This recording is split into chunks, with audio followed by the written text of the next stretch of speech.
নমস্কার বন্ধুরা, আম এবং লেবু গাছে ফুল আসার জন্য নভেম্বর ডিসেম্বর মাসের পরিচর্যা ভীষণ গুরুত্বপূর্ণ। এই সময় এমন কিছু কাজ আছে যেগুলি একেবারেই করা যাবে না। ভুলবশত যদি করে ফেলেন তাহলে ফুল ফলের ওপর এর প্রভাব অবশ্যই পড়বে। এমনও হতে পারে সেই গাছে এবার ফুলই এলো না, আবার অপেক্ষা করতে হবে দীর্ঘ একটা বছরের। যদি সেই অপেক্ষা না করে এবছরই ফুল ফল পেতে চান তাহলে জেনে নিন কোন কাজগুলি এখন করা যাবে না এবং কোন কাজগুলি অবশ্যই করতে হবে।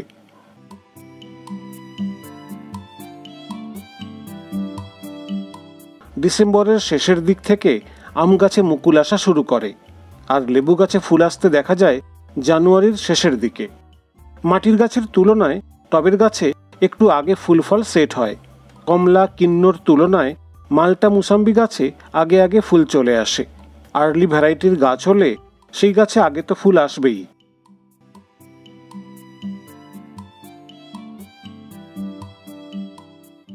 যে কাজগুলি একেবারেই করা যাবে না সেই তালিকার প্রথমেই রয়েছে বেশি জল একেবারেই দেওয়া চলবে না।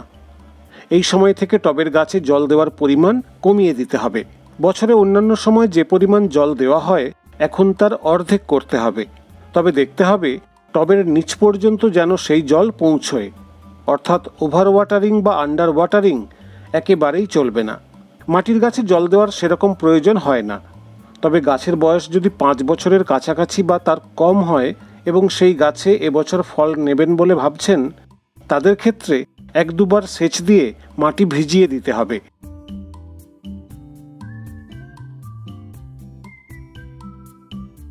গাছকে এমন জায়গায় রাখতে হবে যেখানে দিনের সর্বোচ্চ তাপমাত্রা সে পেতে পারে। ছায়া জায়গাতে কোনোভাবেই গাছকে রাখা যাবে না, কিংবা অন্য গাছের ডাল যদি আম বা লেবু গাছের উপর ছাতার মতো ছায়া করে রাখে তাহলে সেই ডালটি কেটে ফেলতে হবে।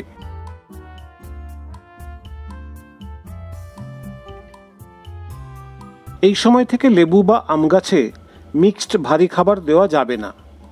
কিচেন কম্পোস্ট তরল, সর্ষে বা বাদাম খোল ভেজানো জল প্রয়োগ করা চলবে না, কারণ এগুলিতে নাইট্রোজেনের পরিমাণ ভালোই থাকে।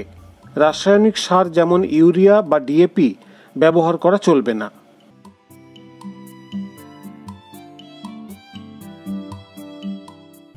গাছে যদি ফল থাকে, বিশেষ করে লেবু গাছে, সেগুলিকে বেশি পরিপক্ক করে তুলবেন বলে ভাবছেন, সেটা করলে হবে না। ফলগুলোকে ডিসেম্বরের মাঝামাঝি সময়ে তুলে ফেলতে হবে, কারণ ফল তুলে নিলে গাছ একটু রিল্যাক্সড হবে। এর ফলে গাছ আগামী সিজনে ফুল ফল ধারণের জন্য নিজেকে তৈরি করতে পারবে।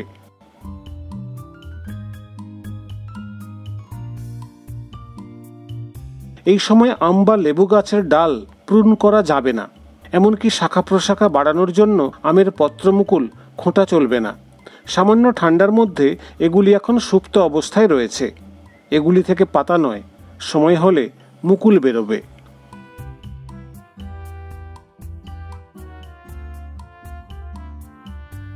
নভেম্বরের শেষের দিকে বা ডিসেম্বরে গাছ রিপোর্ট করা চলবে না। রিপোর্ট করার ফলে নতুন সারমাটি পেয়ে গেলে তার লাইফ সাইকেল চেঞ্জ হয়ে যাবে। গাছ তখন নতুন গ্রোথের দিকে মন দেবে।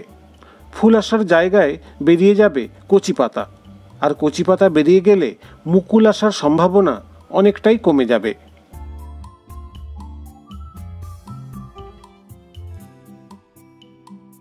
এবার আলোচনা করব গাছে ভালো ফুল আনার জন্য কোন কাজগুলি করতেই হবে। আগেই বলেছি এই সময় ভারী খাবার বা তরল সার দেওয়া যাবে না, তবে মাটিতে ফসফেট এবং পটাশযুক্ত খাবার দিতে হবে। ছাদ বাগানে টবের জন্য 20 লিটার জলে এনপিকে 05234 20 গ্রামের সঙ্গে 10 গ্রাম ম্যাগনেসিয়াম সালফেট মিশিয়ে প্রতি 15 দিন অন্তর একবার করে মাটিতে প্রয়োগ করে যেতে হবে। সেই সঙ্গে 3-4 গ্রাম জিঙ্ক সালফেট এবং 2 গ্রাম বোরন প্রতি লিটার জলে মিশিয়ে গাছে স্প্রে করতে হবে 15 দিন অন্তর একবার করে। মাটির গাছের ক্ষেত্রে একটি 5 বছর বয়সী গাছের জন্য 50 গ্রাম করে এমওপি এবং এসএসপি বা টিএসপি একবার দিতে পারেন। এছাড়া এনপিকে 10-26-26 ব্যবহার করা যাবে। যদি কেউ হিউমিক অ্যাসিড ব্যবহার করতে চান তাহলে তা করতে পারেন মাসে একবার। এই সব খাবারগুলি গাছে ফুল আনার জন্য প্রত্যক্ষ এবং পরোক্ষভাবে ভীষণ সাহায্য করে।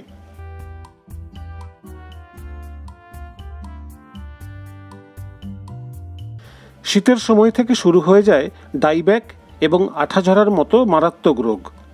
তাই কীটনাশক এবং ফাঙ্গিসাইড স্প্রে বন্ধ করা চলবে না। গাছে রোগ পোকার আক্রমণ থাকুক বা না থাকুক 15 দিন অন্তর এগুলি স্প্রে করে যেতে হবে।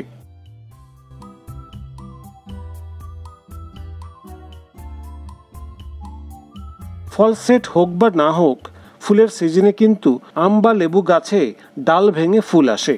ভালো জাতের কলম বা গ্রাফটেড চারা হলে তাতে অবশ্যই ফুল আসবে।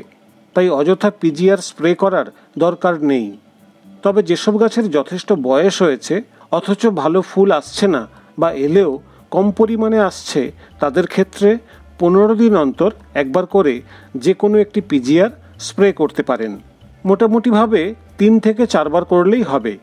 মিরাকুলান, প্ল্যানোফিক্স, বুস্টার 2, ফ্লোরা প্রভৃতি রয়েছে, এদের মধ্যে যে কোনো একটি ব্যবহার করা যাবে।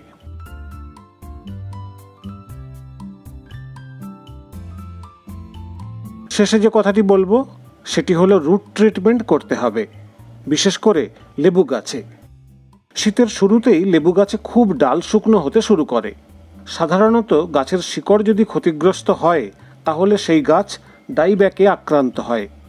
তাই যত তাড়াতাড়ি সম্ভব সেই শুকিয়ে যাওয়া ডালপালা কেটে দিয়ে গাছে ফাঙ্গিসাইড স্প্রে করতে হবে। মাটিতেও দিতে হবে 2-1 বার।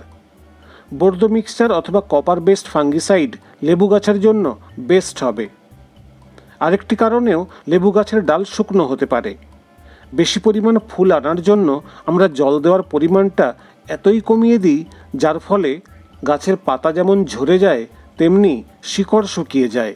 ফলে সেই শিকড় পর্যাপ্ত পুষ্টিরস ডালপালাতে পৌঁছতে পারে না। ফলে চট করে গাছে ডাইব্যাক এসে যায়। তাই জলটা দেখে বুঝে দিতে হবে।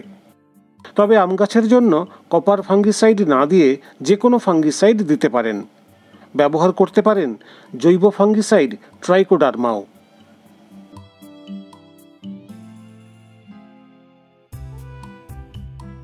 বন্ধুরা, এই ছিল আম ও লেবু গাছের সহজ পরিচর্যা। এইভাবে পরিচর্যা করে যান, সিজনে ফুল আসা নিয়ে আর আশাহত হতে হবে না। নমস্কার।